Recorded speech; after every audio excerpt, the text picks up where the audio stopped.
जी students, आज हमारा topic है कॉम्बिनेशन ऑफ रेजिस्टर्स। अगर सर्किट में एक से ज़्यादा रेजिस्टेंसेस हैं, 2 हैं, 3 हैं, 4 हैं, 5 हैं, ठीक है, तो उनको सर्किट में कैसे लगाना है, लगाने का क्या तरीका है। कॉम्बिनेशन ऑफ रेजिस्टर मींस के रेजिस्टर्स को सर्किट में लगाने का क्या मेथड है। ये रेजिस्टेंस का सिंबल है, ये देखें, आपने पीछे भी पढ़ा है, ये सिंबल ऑफ द रेजिस्टर इस तरह से लगा हो किसी भी सर्किट में ये सिंबल, इट मींस के ये रेजिस्टेंस है। सो कॉम्बिनेशन ऑफ रेजिस्टर्स कितने हैं? There are 2 combination of resistors. 2 तरह से हम रेजिस्टर्स को सर्किट में लगा सकते हैं, series combination and parallel combination. ठीक है, 2 तरह से रेजिस्टर्स को सर्किट में लगाया जाता है। एक कॉम्बिनेशन सीरीज़ कॉम्बिनेशन है, दूसरा तरीका जो है वो पैरेलल कॉम्बिनेशन है। सीरीज़ कॉम्बिनेशन में रेजिस्टर्स को कैसे लगाया जाता है? For example we have 3 resistors R1, R2 and R3। 3 resistors हैं हमारे पास। हमने सपोज़ कर लिया कि उनकी वैल्यूज़ जो हैं, उनकी वैल्यूज़ सपोज़ की हैं कि 2 ओम की है, 3 ओम की है और एक 4 ओम की है। तो हमने उनको सर्किट में इस तरह से लगाया कि एंड टू एंड ज्वाइन की हुई हैं। ठीक है, एक यहाँ इसका सिरा ख़त्म होता है तो हमने दूसरी इसके साथ कनेक्ट कर दी, यहाँ इसका सिरा ख़त्म होता है तो हमने तीसरी इसके साथ कनेक्ट कर दी। इसी तरह अगर चौथी होती तो हम आगे से आगे इनको कनेक्ट करते जाते। तो ये हमारे पास बैटरी है, हमने तीनों रेजिस्टर्स को एक बैटरी के साथ जोड़ा और बैटरी के साथ जोड़ने से इसमें करंट फ्लो होना शुरू हो गया। There is only one path to the flow of current. तो यहाँ से जो रेजिस्टर R1 में से करंट गुजरेगा वही करंट रेजिस्टर R2 में से गुजरेगा और वही करंट रेजिस्टर R3 में से गुजरेगा। मींस के तीनों में से सेम करंट गुजरेगा, दैट इज़ I। लेकिन चूँकि पोटेंशियल 2 सिरों के दरमियान होता है, ये देखें जिस तरह ये 2 सिरे हैं, इनके दरमियान का जो पोटेंशियल है वो V है। लेकिन यहाँ ये 2 सिरे रेजिस्टर R1 के हैं और ये 2 सिरे रेजिस्टर R2 के हैं। These are the 2 ends of R3। हर 2 एंड्स के दरमियान पोटेंशियल डिफरेंट होगा, पोटेंशियल ड्रॉप हो जाता है रेजिस्टर के अक्रॉस। तो R1 के अक्रॉस जो पोटेंशियल होगा वो V1 होगा, R2 के अक्रॉस जो पोटेंशियल होगा वो V2 होगा, R3 के अक्रॉस जो पोटेंशियल होगा वो V3 होगा। ठीक है, सो हम सीरीज़ कॉम्बिनेशन को सॉल्व करते हुए आ रहे हैं। तो ओम्स लॉ आपने पढ़ा, V is equal to IR।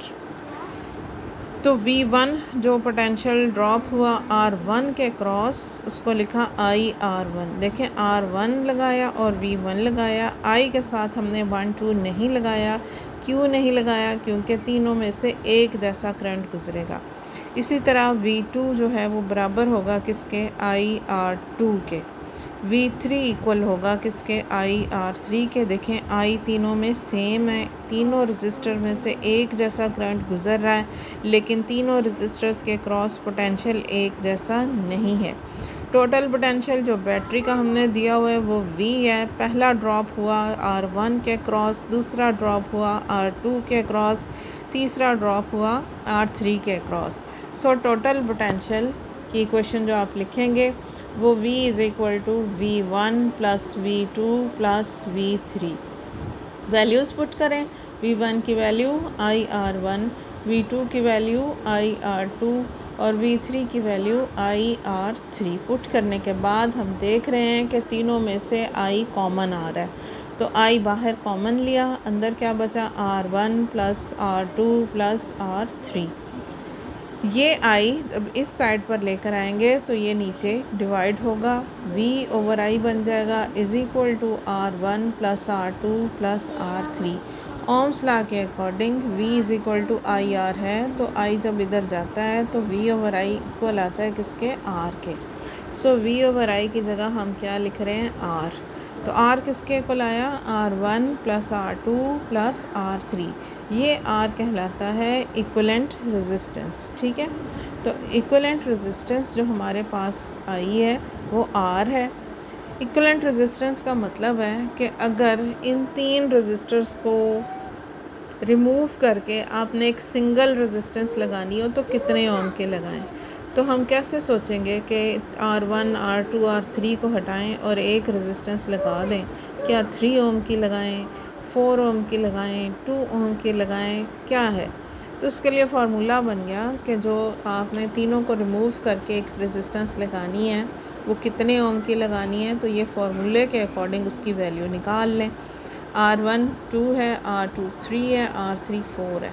तो R1 plus R2 plus R3 को ऐड करने से हमारे पास क्या आया, 9 ओम आया। यानी कि जो हमने तीनों रेजिस्टर्स को हटा कर यहाँ रेजिस्टेंस लगानी है वो हम कितने ओम की लगाएंगे, 9 ओम की। ठीक है, तो डिफरेंट वैल्यूज़ भी हो सकती हैं। जैसे अगर R1 जो है वो 4 हो, R2 जो है वो 10 हो और R3 जो है वो 20 हो, तो फिर 20 प्लस 10 प्लस 4, तो फिर कितने की आएगी, 20 प्लस 10 दैट इज़ 30 और प्लस 4 फिर 34 ओम की आएगी। ये वैल्यूज़ ली हैं ना, इसलिए 9 आ रही है।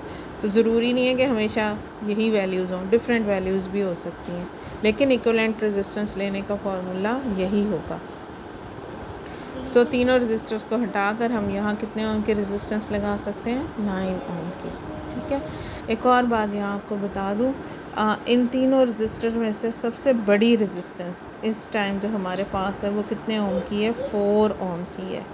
It is called the greatest resistance. So जो गिवन रेजिस्टर्स हैं उनमें से ग्रेटेस्ट सबसे बड़ी वाली वैल्यू हमारे पास कौन है, 4। लेकिन आप देख रहे हैं जो इक्विवेलेंट रेजिस्टेंस आ रही है वो उससे भी बड़ी आ रही है, 9 4 से भी बड़ी है। So we can say that कि अगर सीरीज़ में रेजिस्टेंस लगी हों तो जो इक्विवेलेंट रेजिस्टेंस आती है वो ग्रेटर होती है दैन द ग्रेटेस्ट। रेजिस्टर्स में से जो सबसे बड़ी रेजिस्टेंस होगी, इक्विवेलेंट रेजिस्टेंस उससे भी ज़्यादा आएगी। मींस कि अगर रेजिस्टर्स को सीरीज़ में लगाते हैं तो सर्किट की टोटल रेजिस्टेंस बढ़ जाती है। इन अदर वर्ड सर्किट की टोटल रेजिस्टेंस बढ़ाने के लिए रेजिस्टर्स को किस कॉम्बिनेशन में लगाया जाता है, सीरीज़ कॉम्बिनेशन में लगाया जाता है। ठीक है, so if we need to increase the total resistance of the circuit we will use the series combination. उसके बाद दूसरा combination that is the parallel combination. उसमें देखिए अब रेजिस्टर्स को कैसे जोड़ा हुआ है हमने, इनके सिरे एक पॉइंट पर, सब तमाम के एंड्स जो हैं वो एक पॉइंट पर जोड़ दिए गए ये। ठीक है, R1 फिर ये R2 और फिर ये R3। अब देखें चूँकि तमाम रेजिस्टर्स के एंड पॉइंट्स मिल रहे हैं इसलिए तमाम रेजिस्टर्स के एंड के दरमियान जो पोटेंशियल है वो सेम होगा। लेकिन करंट के लिए यहाँ 3 रास्ते आ गए, यहाँ से करंट I चला तो आगे 3 रास्ते। इसमें से जो करंट फ़्लो करेगा वो I1, इसमें से जो फ़्लो किया I2 और इसमें से R3 में से जो करंट फ़्लो किया वो I3। उसमें क्या हुआ था, उसमें करंट सेम था लेकिन पोटेंशियल हर एक के अक्रॉस डिफरेंट था। दैट वाज V1, यहाँ कितना था V2 और यहाँ कितना था V3। लेकिन इसमें क्या हुआ, इसमें पोटेंशियल सेम है लेकिन करंट तीनों रेजिस्टर में से डिफरेंट गुजर रहा है। तो total current I is equal to I1 plus I2 plus I3। Ohm's law के अकॉर्डिंग I बराबर होता है किसके, V ओवर R के। तो V over R1 plus V over R2 plus V over R3। देखें यहाँ हमने V के साथ 1 2 नहीं लगाया बिकॉज तीनों रेजिस्टर के अक्रॉस पोटेंशियल सेम है।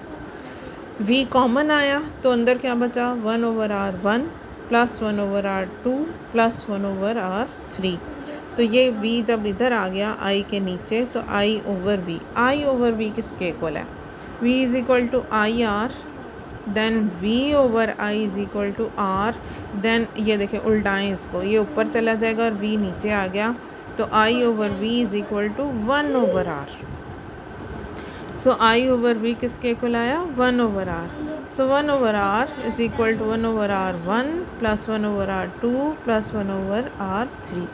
वैल्यूज़ जो हमने सपोज की हुई हैं, R1 2 है, R2 3 है और R3 4 है। वैल्यूज़ पुट करने के बाद 1/2 प्लस 1/3 प्लस 1/4 एलसीएम ले लें।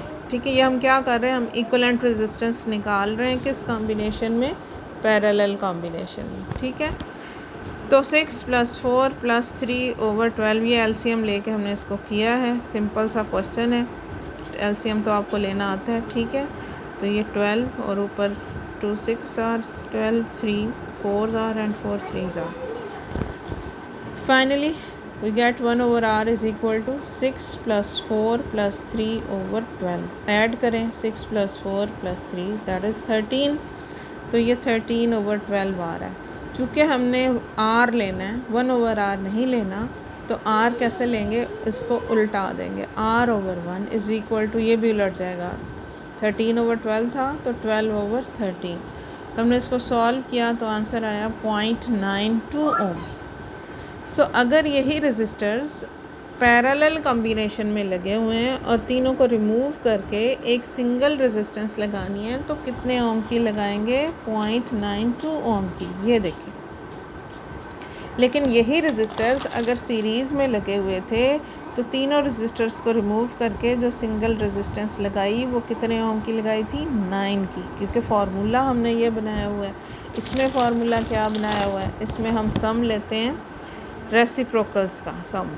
ठीक है, उसमें तो डायरेक्ट सम लिया था रेजिस्टर्स का सम, इसमें रेसिप्रोकल्स का सम लेते हैं। तो ये हमारे पास इक्विवेलेंट रेजिस्टेंस आई। अब चेक करें तीनों वैल्यूज़ में से R1, R2 और R3 में से सबसे छोटी कौन सी है, दैट इज़ 2 ओम। सो इससे स्मॉलेस्ट रेजिस्टेंस जो है वो 2 ओम है, और जो इक्विवेलेंट रेजिस्टेंस आ रही है वो 2 से भी छोटी है। ठीक है, इट मीन्स कि जो इक्विवेलेंट रेजिस्टेंस आती है पैरेलल में वो स्मॉलर देन स्मॉलेस्ट है। सीरीज़ में जो आई थी वो इंक्रीज़ हो गई थी, ग्रेटर देन ग्रेटेस्ट हो गई थी। ठीक है, लेकिन पैरेलल कॉम्बिनेशन में जो इक्विवेलेंट रेजिस्टेंस आती है वो स्मॉलर देन स्मॉलेस्ट। तो यहाँ से हमने कंक्लूजन क्या निकाला, रिज़ल्ट क्या निकला कि अगर सर्किट की टोटल रेजिस्टेंस कम करनी है तो रेजिस्टर्स को कैसे लगाएंगे, पैरेलल कॉम्बिनेशन में लगाएंगे। लेकिन अगर सर्किट की टोटल रेजिस्टेंस बढ़ानी है तो रेजिस्टर्स को कैसे लगाएंगे, सीरीज़ में लगाएंगे। ठीक है।